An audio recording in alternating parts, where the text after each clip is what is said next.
Facts of geography channel पे आज हम आप लोग को एक ऐसे द्वीप के बारे में बताएंगे, एक ऐसे देश के बारे में बताएंगे जिसे ग्रेट रेड द्वीप कहा जाता है, जिसे प्रकृति की प्रयोगशाला कहा जाता है, लेबोरेटरी ऑफ नेचर कहा जाता है, जो अफ्रीका का सबसे बड़ा द्वीप है, हिंद महासागर का भी सबसे बड़ा द्वीप है, जो लेमूर नामक जीव का एकमात्र निवास स्थान है और विश्व के सर्वाधिक जैव विविधता यानी बायोडाइवर्सिटी वाले देशों में एक है, और जो वनीला का सबसे अधिक खेती करने वाला देश है, उसके बारे में भी आज आप लोगों से हम लोग चर्चा करेंगे। अगर जानना चाहें कि ये कौन सा देश है, कौन सा द्वीप है, तो इस देश का नाम है मेडागास्कर या मलागासी द्वीप। यह देश भी है और द्वीप भी, यानी एक तरीके से आइलैंड कंट्री है, द्वीपीय देश है। तो मेडागास्कर और मलागासी का हम लोग आज आप लोग से चर्चा करेंगे। जैसा चित्र में अफ्रीका के पूर्वी भाग में एक द्वीप दिख रहा है, दक्षिणी पूर्वी भाग दिख रहा है, उसमें दिख रहा है एक द्वीप, इसी को हम लोग मेडागास्कर कहते हैं। ये मेडागास्कर द्वीप है। तो थोड़ा सा इसका सामान्य परिचय हो जाए, मेडागास्कर द्वीप क्या है या इसके बारे में। तो मेडागास्कर हिंद महासागर का क्षेत्रफल के दृष्टि से सबसे बड़ा द्वीप है, यानी सबसे बड़ा आइलैंड है हिंद महासागर का, और अफ्रीका का भी सबसे बड़ा आइलैंड है। तथा अगर देखा जाए विश्व के संदर्भ में इसको देखें तो मेडागास्कर क्या है, जो विश्व का चौथा सबसे बड़ा द्वीप है। जैसा हम लोग जानते हैं कि ग्रीनलैंड क्या है, दुनिया का सबसे बड़ा द्वीप है, और न्यूगिनी और बोर्नियो जो इंडोनेशिया के द्वीप हैं, ये दुनिया के क्रमशः दूसरे और तीसरे सबसे बड़े द्वीप हैं। यानी चौथा द्वीप जो सबसे बड़ा है क्षेत्रफल के दृष्टि से वो मेडागास्कर है। यह द्वीप दक्षिणी हिंद महासागर में है, अगर देखें तो हिंद महासागर के दक्षिण वाले भाग में है और अफ्रीका के पूर्वी तट के निकट है। मेडागास्कर द्वीप को अफ्रीका से अलग करने वाले जो चैनल का नाम है उसको हम लोग कहते हैं मोजाम्बिक चैनल कहते हैं। अतः सीधा हम लोग कह सकते हैं कि मोजाम्बिक चैनल पूर्वी अफ्रीका को के जो मोजाम्बिक देश है उसको मेडागास्कर से अलग करता है। मेडागास्कर क्या है, जो द्वीप के साथ साथ एक स्वतंत्र इंडिपेंडेंट देश भी है। थोड़ी सी और भौगोलिक स्थिति के बारे में हम लोग देखते हैं इसकी। तो दक्षिणी हिंद महासागर में स्थित है, यह द्वीपीय देश है। मैं पुनः बता दूं कि ये मोजाम्बिक चैनल द्वारा मोजाम्बिक देश या अफ्रीका से अलग होता है। क्षेत्रफल अगर हम लोग इसका देखें तो 5.87 लाख किलोमीटर स्क्वायर है। 5.87 लाख किलोमीटर स्क्वायर। अगर थोड़ा अक्षांशीय विस्तार अगर हम लोग देखते हैं तो 12 अंश अक्षांश से लेकर उत्तरी अक्षांश से लेकर 26 अंश दक्षिणी अक्षांश के मध्य है। ये जो मकर रेखा होती है, लाइन ऑफ कैप्रिकॉर्न है, इसके बीच से होकर जाती है, इससे होकर गुजरती है। अगर इसके उत्तर में हम लोग देखें तो एक कोमोरोस द्वीप समूह पड़ता है तथा सेशल्स द्वीप। पूर्व में देखें तो हिंद महासागर है, पश्चिम में मोजाम्बिक चैनल और दक्षिण में भी हिंद महासागर इसका है, इस पड़ता है। अगर हम लोग थोड़ी सी प्राकृतिक विशेषता देखा जाए इसका कि नेचुरल फिनोमेना क्या है, इसका नेचुरल फीचर क्या है इसका, तो इसके पूर्वी भाग में देखेंगे तो ऊंचे पहाड़ मिलेंगे। मेडागास्कर का जो पूर्वी भाग है वहाँ ऊंचे पहाड़ मिलेंगे और सघन वर्षावन मिलेंगे, यानी जो रेन फॉरेस्ट है, ट्रॉपिकल रेन फॉरेस्ट यहाँ पे आपको मिलेंगे। पश्चिमी भाग थोड़ा सा तुलनात्मक रूप से थोड़ा ड्राई है, कम वर्षा होती है पश्चिमी भाग में, जबकि जो दक्षिणी भाग में इसके जाएंगे तो अर्ध रेगिस्तानी है, यानी लगभग सेमी डेजर्ट है, बहुत कम पानी बरसता है। और मध्य भाग इसका देखिएगा उच्च पठारी भाग है, लगभग 1400 मीटर इसका जो पठार है, मध्यवर्ती भाग वो ऊंचा है। तो इस तरीके से देखते हैं कि अगर प्राकृतिक विशेषता के आधार पर भी देखा जाए तो ये काफ़ी विविधता वाला है। रेगिस्तान भी है, पठार भी है, पर्वत भी है, मैदान भी है। हिंद महासागर के तटीय भाग में देखा जाए तो 50 किलोमीटर लंबा एक मैदान है और इसी तट पर एक तोमासिना जो यहाँ का सबसे बड़ा बंदरगाह है वो स्थित है। अगर हम लोग देखें थोड़ा सा इसके बहुत ज़्यादा बैक इतिहास में जाए तो लगभग 50 करोड़ वर्ष पहले मेडागास्कर जो था अफ्रीका से अलग हो गया था। और जैसा हम लोग जानते हैं कि जो अफ्रीका महाद्वीप है, अंटार्कटिका महाद्वीप है, ऑस्ट्रेलिया महाद्वीप है, भारत है, ये प्राचीन गोंडवाना लैंड के ही भाग थे। तो अफ्रीका से अलग होकर ये द्वीप बना, मेडागास्कर द्वीप बना। थोड़ा सा हम लोग इतिहास की चर्चा करते हैं। अगर हम हिस्ट्री की चर्चा करें, थोड़ा मेडागास्कर की हिस्ट्री क्या रही है, तो मेडागास्कर का जो इतिहास होता है 2000 ईसा पूर्व यानी 2000 बीसी पूर्व शुरू होता है। और सबसे पहले यहाँ पे इंडोनेशिया के लोग आकर मेडागास्कर द्वीप पे बस गए। सबसे पहले इंडोनेशिया के लोग आए, इसके बाद जो पूर्वी अफ्रीका की जो बंटू जनजाति वो भी यहाँ आकर बस गई। मध्यकाल में अगर हम लोग देखें तो 900 से लेकर 1500 एडी के बीच में ईस्वी तक अगर हम लोग देखते हैं तो अरब व्यापारी भी यहाँ आए, और जब यहाँ पे इस्लाम लोग आए, अरब के लोग आए, तो यहाँ अपना धर्म के साथ साथ नई तकनीकों को भी यहाँ पर लाए। और कुछ क्षेत्रों में अगर हम लोग देखा जाए तो उस वक्त स्थानीय स्वतंत्र राज्य भी था, जिसको ट्राइबल किंगडम्स भी बने इसमें, जिसमें मेरीना जो साम्राज्य था, जो मेरीना एम्पायर था, सबसे शक्तिशाली था। औपनिवेशिक युग में हम लोग देखा जाए, जो 1500 ईस्वी से लेके इसका 1960 तक चला। 1500 ईस्वी में कहा जाता है जो पुर्तगाली नाविक थे, जो उनका नाम था डियागो डियाज ने, सबसे पहले कहा जाता है जो यूरोपीय खोज करता था इस द्वीप की, यूरोप पे पहुंचने वाले जो सबसे व्यक्ति थे वो पुर्तगाल के थे, डियागो डियाज। उन 1500 ईस्वी में यहाँ पे आए थे। फिर इसके बाद यहाँ पे डच लोग आए, यानी हाईलैंड के लोग आए, अंग्रेज आए, फ्रांसीसी आए, और बहुत से व्यापारी यहाँ पे आए यूरोप के। और 1896 में इसको आधिकारिक रूप से फ्रांस ने मेडागास्कर पे अधिकार कर लिया, उपनिवेश कर लिया, अपना कॉलोनी बना लिया इसको, जैसा यूरोप के देश अक्सर करते भी आए हैं।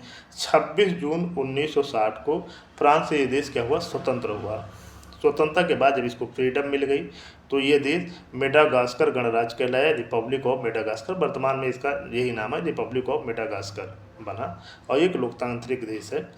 यह जो द्वीप है, देश है, इसमें 18 निर्जातीय एथनिक ग्रुप्स हैं। इसमें भी आपस में क्या होता है, संघर्ष होता रहता है। कई एथनिक ग्रुप, 18 एथनिक ग्रुप हैं जो आपस में संघर्ष और स्ट्रगल करते रहते हैं, यानी बहुत ज़्यादा स्थिर देश ये नहीं है।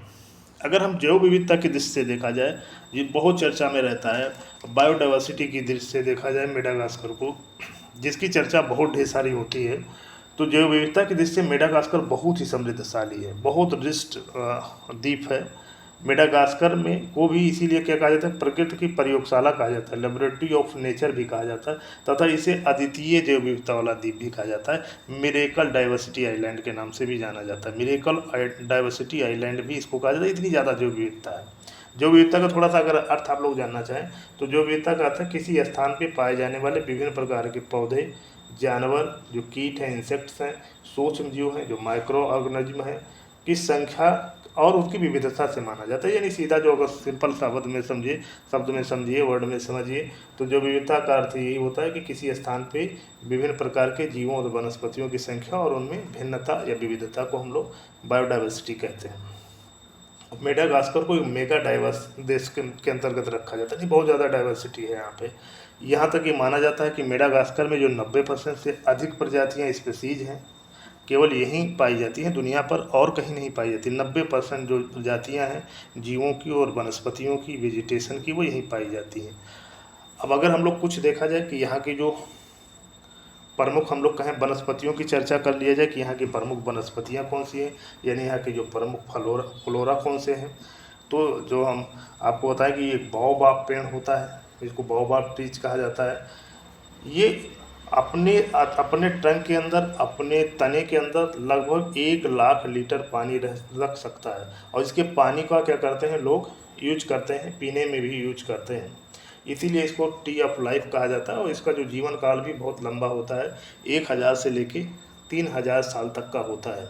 इसका जो फ्रूट होता है, फल जो होता है, उसमें ढेर सारे मिनरल्स पाए जाते हैं, ढेर सारे विटामिन्स पाए जाते हैं, इसीलिए इसके फल होता है उसको सुपर फूड भी कहा जाता है। और मेडागास्कर को बाओबाब की भूमि भी कहा जाता है, और यहाँ का जो बाओबाब ऑफ एवेन्यू है वो विश्व प्रसिद्ध है। थोड़ा सा आगे हम चर्चा भी आपकी करेंगे इसकी। इसके अलावा जो यहाँ का बहुत फेमस चीज़ है वो आपका आर्किड फूल है, जो आर्किड्स है, कहा जाता है 1000 से अधिक प्रजातियां आर्किड फूल की पाई जाती हैं।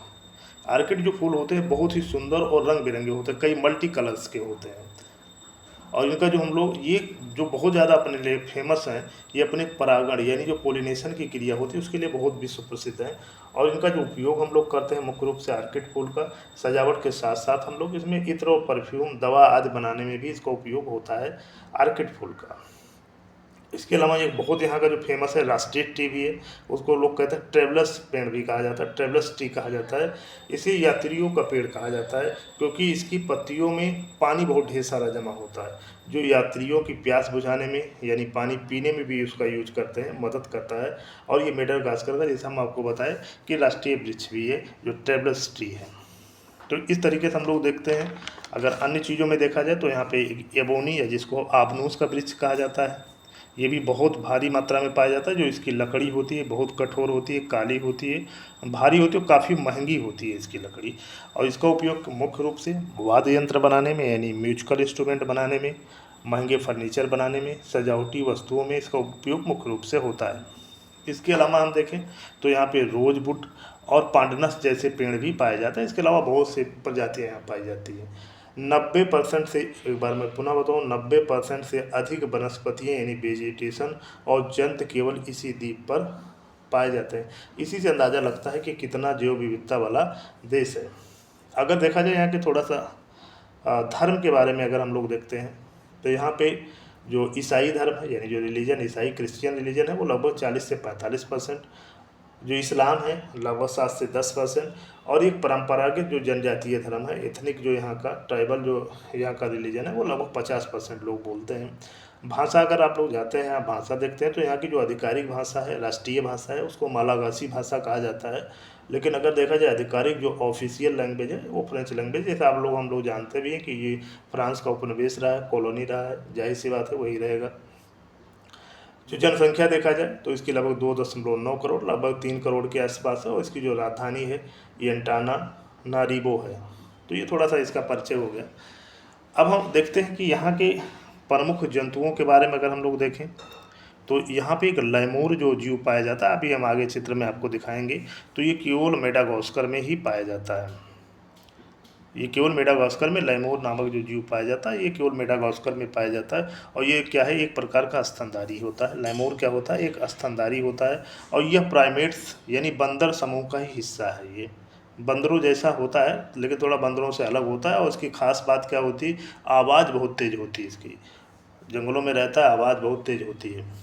यहाँ के जो गिरगिट बहुत फेमस है, चेमेलियन जो है, कहता है विश्व की जो ज्ञात अब तक 150 प्रजातियां गिरगिटों की पाई जाती है, स्पीसीज जो पाई जाती है उसमें 60 से अधिक केवल मेडागास्कर में पाए जाते हैं। मेढक की अगर देखिएगा 300 प्लस प्रजातियां, सांप की 80 से अधिक प्रजातियां स्पीसीज पाई जाती है। एक यहाँ पे फोसा पाया जाता है, फोसा जीव पाया जाता है जो न्योलो जैसा दिखने वाला, न्योले जैसा गूज जो होता है उसके जैसा दिखने वाला जीव है।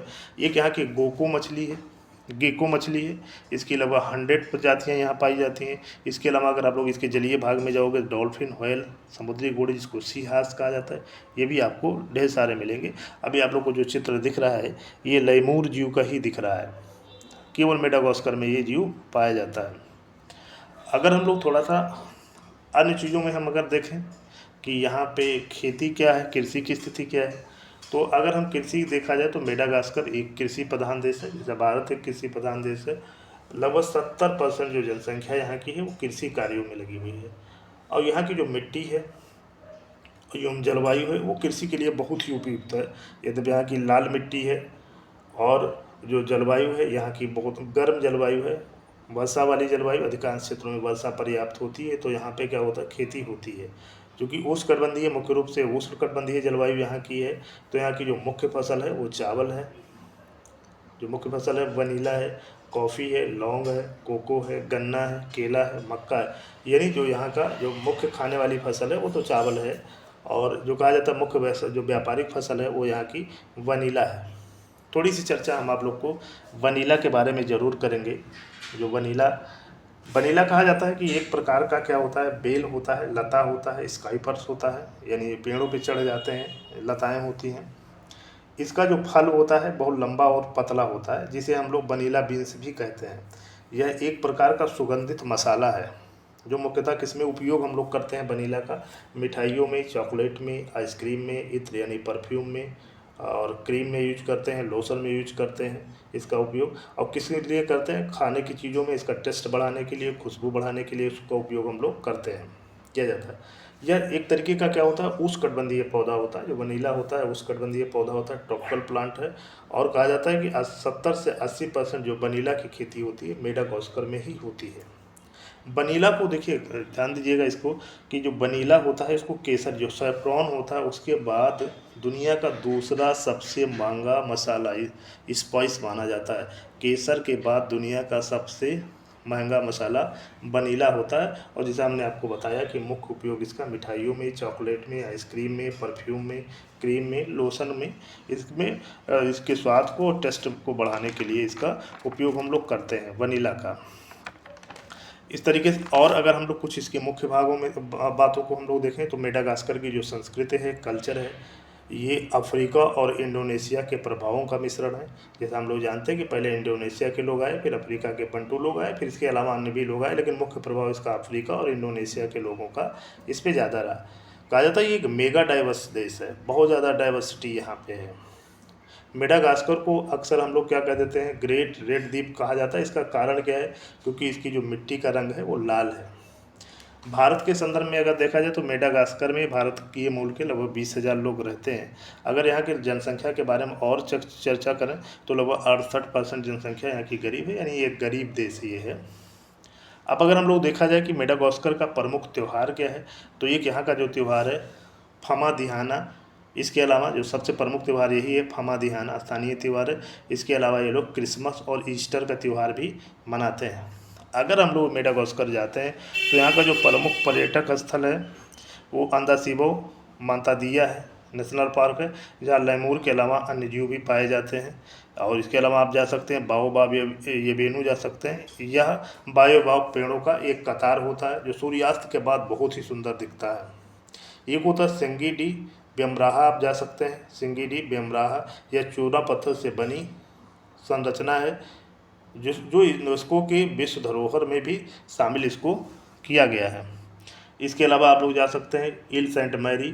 यह समुद्री डाकुओं के इतिहास और फैल को देखने के अनुभव के लिए विश्व प्रसिद्ध है। तो इस प्रकार हम लोग देखते हैं जो मेडागास्कर है, मेडागास्कर बायोडाइवर्सिटी की दृष्टि से, निजातीय दृष्टि से, प्राकृतिक संरचना की दृष्टि से, भौगोलिक दृष्टि से एक अत्यंत विविधता वाला देश है।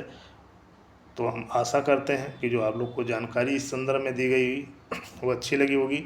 यदि आप लोग को जानकारी अच्छी लगती है तो आप लोग कमेंट करिए और चैनल को लाइक करिए, सब्सक्राइब करिए और अपना सुझाव दीजिए। अगर आप लोग किसी अन्य विषय पे आप वीडियो चाहते हैं तो उसको भी आप कमेंट में लिख के ज़रूर बताएं।